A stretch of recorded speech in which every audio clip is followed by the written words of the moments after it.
Experimento 7, semestre 2021/2. O código da disciplina é SIC 0231, Laboratório de Circuito Slot, Universidade de Brasília, grupo 44. Os componentes do grupo são Gabriel do Conceição Miranda e Rafael Alves Pereira. O tópico correspondente do circuito é o tópico 2.3, que pede para a gente desenhar o circuito da figura 6 e comparar com o circuito anterior e verificar a tabela da verdade. Aqui está o circuito da figura 6. Aqui está o circuito da figura 6, tabela da verdade. Eu fiz eu adicionei aqui W da barra só para facilitar a visualização e a explicação do circuito, mas ele pode só ser deletado só apertando delete aqui, aí passa a ser o circuito, esse circuito aqui. É a mesma coisa, não vai interferir essa adição aqui, só para visualizar o estado intermediário aqui.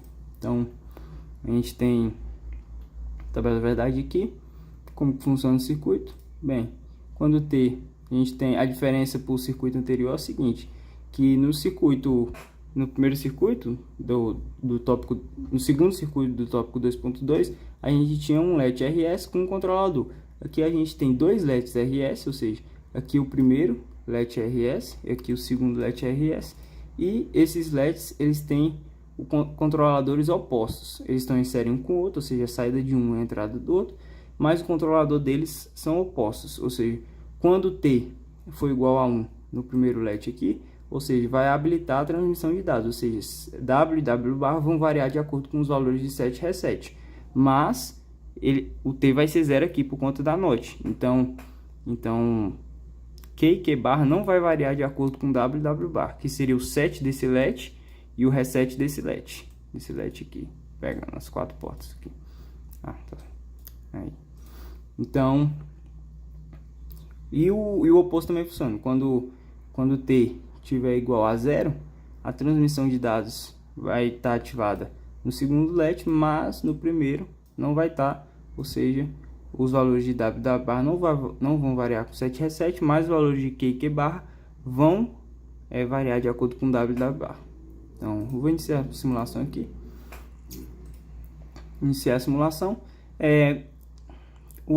Esse estado dois pontinhos em vermelho significa que a gente pode ver aqui que vamos fazer primeiro para ter inicialmente igual a zero. Então a gente tem aqui, de acordo com a tabela da verdade, tem inicialmente zero, independente de set e reset, os valores das saídas vão seguir os seus estados anteriores. Como essa é exatamente a primeira simulação, a gente não tem estados anteriores, ou seja, a gente não sabe qual é a saída do nosso circuito, justamente por isso que aparecem esses valores em vermelhos aqui. Mas a gente tem a noção que esses valores em vermelho quer dizer justamente isso, que eles vão seguir o estado anterior do circuito. Ou seja, se eu variar set e reset aqui, esses valores, essas saídas devem permanecer em vermelho juntamente com os LEDs. Ou seja, set, variando o reset e colocando os dois igual a 1, a gente tem que esses valores não mudam, justamente porque como o T está igual a zero, W e W barra não variam com o set reset. E como W e W barra não variam, Q e Q barra também não variam de acordo com W e W barra. Ou seja, permanece tudo igual. Agora, com T igual a 1, a gente já tem a parte de baixo aqui da tabela. Ou seja, com T igual a 1, a gente tem que W e W barra variam com set reset, mas que Q e Q barra não variam com W e W barra. Ou seja, se eu setar, a gente tem W1, W barra 0. Se eu voltar para 0, a gente 0, 0, a gente tem que o valor permanece o mesmo, justamente aqui, essa configuração aqui. Se a gente resetar, a gente tem que W barra que é 1 e W igual a 0. Se a gente voltar para 0, a gente tem que o estado permanece o mesmo. Se a gente ativar os dois, a gente tem um estado proibido, que é 1, 1. Se a gente botar set igual a 1 e reset igual a 0, a gente volta para o estado de setagem. Se a gente desativa os dois, a gente tem que o estado permanece o mesmo. Isso para T igual a 1. Agora, quando eu volto, a gente completou todos os valores da tabela da verdade. Só que a ordem também influencia, não só os estados, ou seja, a ordem que eu faço também influencia. Naquele primeiro caso a gente tinha tudo em vermelho quando T igual era a 0, justamente porque não tinha um estado anterior definido. Agora, quando eu descer a chave de T aqui, a gente vai ter que a transmissão de dados aqui vai ser ativada, ou seja, como W é o set desse RS, então Q vai passar a ser 1, e como W barra é o reset, Q barra vai passar a ser 0. Então a gente vai, eu vou descer aqui, você pode ver que copiou, ou seja, esses valores foram copiados para a saída, o LED aqui acendeu e esse aqui apagou. Então a gente tem aqui a saída. E justamente como t está igual a 0, set e reset não vão influenciar na transmissão de dados para W e W barra. Ou seja, eu posso variar aqui que W e W barra não mudam.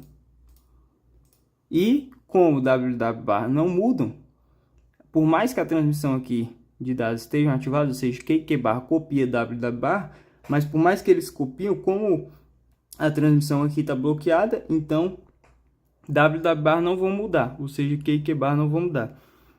Então a gente tem, no final das contas, que a nossa saída só vai mudar quando T descer de 1 para 0. Ou seja, vamos colocar aqui. Aqui a gente tem o estado de set, né? Eu vou colocar o estado de reset. Quando eu ativar T, vai mudar aqui, W barra. Mudou W barra. Mas, como o T é 0 aqui, aqui não mudou. Quando eu desativar, aí sim agora a gente tem que os dados daqui do set reset foram transmitidos para W barra, que na descida foi transmitido para Q e Q barra. E assim funciona o nosso circuito.